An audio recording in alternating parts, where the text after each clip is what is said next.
Welcome back to Alpha Recap.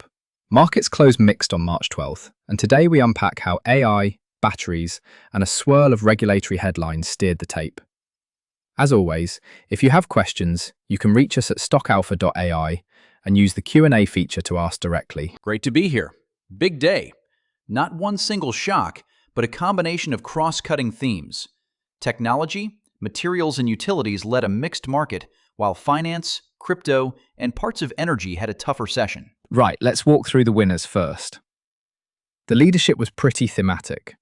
AI infrastructure, battery metals, and faster storage deployments for utilities. Exactly. Tech attracted fresh AI funding and product rollouts. There was also a high-profile payments company that made a splash on its NASDAQ debut. It popped about 19% intraday, which told investors they still love growth tied to AI and payments. And that sort of first-day pop has a way of repricing later issuers. It's a reminder that when markets get excited about utility and AI, capital flows quickly. So what really stands out here is how those AI flows didn't just help cloud names. They fed the whole data center chain. Communications plays, data center operators, and industrial automation all rallied on the same narrative. Materials had a big day too. Rio Tinto reportedly secured about $1.17 billion tied to lithium. That's meaningful financing for battery supply chains. Right, and that kind of capital commitment does two things. It lowers execution risk for projects, and it signals to investors that large-cap miners are leaning into electrification.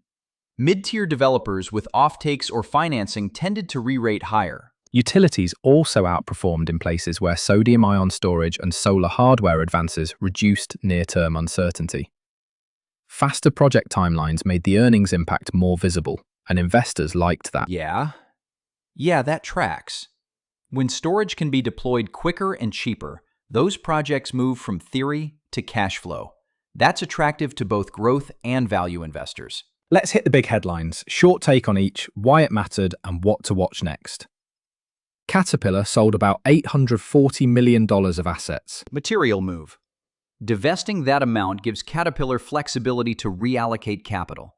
Think digital services or emissions-focused equipment, or to return cash to shareholders. Watch for how they deploy the proceeds. PayPay's NASDAQ debut popped about 19%, and that validated appetite for fintechs that combine payments and AI-led features. A 19% first-day bump will get attention. The real question is follow-through. Will secondary trading hold, and will other IPOs be repriced because of it? Rio Tinto's $1.17 billion financing for lithium also stood out. That level of financing from a major player reduces project risk and supports the broader EV battery chain. Watch for offtake announcements and project CapEx timetables. Equinix advanced metro AI plays, and Comcast expanded broadband into new markets. Those moves are two sides of the same coin. Demand for lower latency compute and last-mile connectivity. Exactly. Metro AI means compute closer to users and data sources. That benefits data center REITs, power equipment vendors, and even chip suppliers that feed those facilities. On the utility front, sodium-ion rollouts and solar hardware upgrades nudged some names higher because they make project revenues visible sooner. Quick explainer for listeners. Sodium-ion batteries use sodium instead of lithium. They can be cheaper and faster to build for some applications, especially where energy density isn't the only priority. That can speed up grid projects. Short reactions. Big move.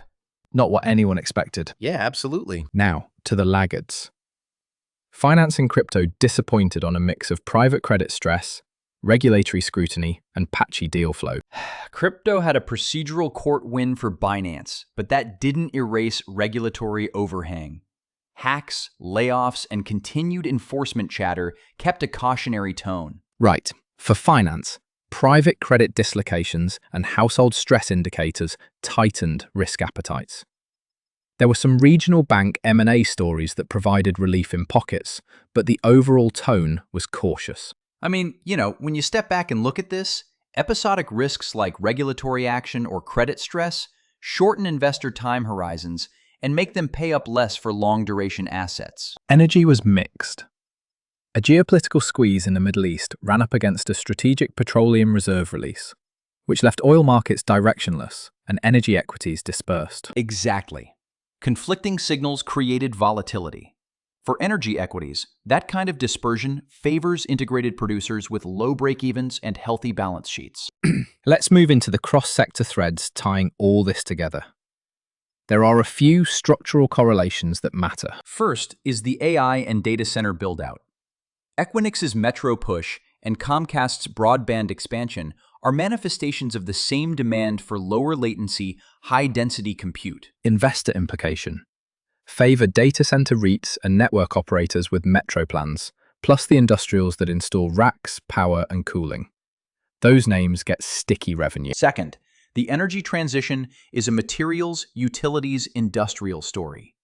When miners get financed, that money flows into project pipelines and ultimately benefits utilities and electrified industrials. So watch correlations between lithium and copper price moves and utilities with big pipelines. Financing success at miners can be a leading indicator for utility deployment timelines. Third, regulation cuts across everything, from cannabis laws to HHS and FDA moves and crypto oversight. Policy headlines can flip narratives quickly. Investor implication there is simple. Size positions for policy risk, favor companies with diversified markets or strong compliance, and prefer names with the balance sheet to withstand legal or regulatory fights. And finally, risk repricing in finance and crypto creates tactical opportunities. Private credit stress compresses valuations and opens yield capture strategies, if you're careful. Good point. For investors who want to act now, we laid out some concrete ideas. Let's summarize those into quick, actionable bullets. Buy or hold data center infrastructure winners and network operators with clear metro expansion plans. Avoid unproven early-stage AI startups unless you have a very high risk tolerance. For materials, favor mid-tier miners and developers that have real offtakes or financing. Hedge or avoid speculative explorers without capital or timelines. Add selective utility and storage exposure where sodium-ion or near-term deployments are announced. Monitor performance metrics closely. If efficiency or lifespan issues arise, rethink reinvestment. Trim or hedge financing crypto exposure until regulatory and credit visibility improves. If you want crypto exposure, favor regulated, well-capitalized operators and be conservative with sizing. Tactically in energy, prefer integrated producers with low break-evens. Use option collars or other hedges if you're nervous about near-term volatility. In healthcare and real estate, use event-driven sizing. For healthcare, buy late-stage biotechs around clear clinical readouts. In real estate, favor managers with geographic diversification. A couple of risk calls to keep on your radar. A major federal regulatory shock could reprice sectors fast. Geopolitical escalation in the Middle East could flip energy. And a pullback in IPO markets would slow funding for AI and materials. Short list of catalysts to watch into next week. Equinix leasing updates. Caterpillar's use of the proceeds. Follow-on filings tied to the lithium financing. HHS and FDA statements. Any coordinated SEC or CFTC comments on crypto.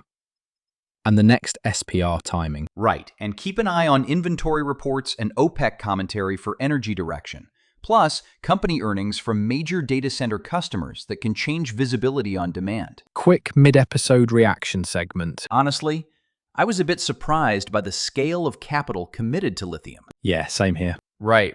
And the other thing is the way metro AI demand is showing up in both real estate for data centers and last-mile networks. Let's leave listeners with 3 clear takeaways before we go. Number 1, overweight durable exposure to AI backbone infrastructure, data center REITs, network operators, and the industrials that serve them. Number 2, be selective on materials and utilities. Favor financed, near-term projects and sodium-ion or other storage deployments that produce visible cash flow. Number 3, defend against policy and credit risk. Hedge finance and crypto exposure, and size positions in regulation-sensitive sectors carefully. Final practical advice. Focus on balance sheet strength. Prefer names that can convert headlines into visible cash flow. and expect near-term volatility as policy and geopolitics play out. If you want to dig deeper into any of the names or themes we discussed, send us a question at stockalpha.ai. Use the Q&A feature and we'll answer live for the next episode. For more market analysis and to ask us anything about today's recap, head to stockalpha.ai, where you can ask directly and we'll answer live. For more market analysis and insights, visit stockalpha.ai. Thanks for listening. We'll be back after the next close with another sector recap.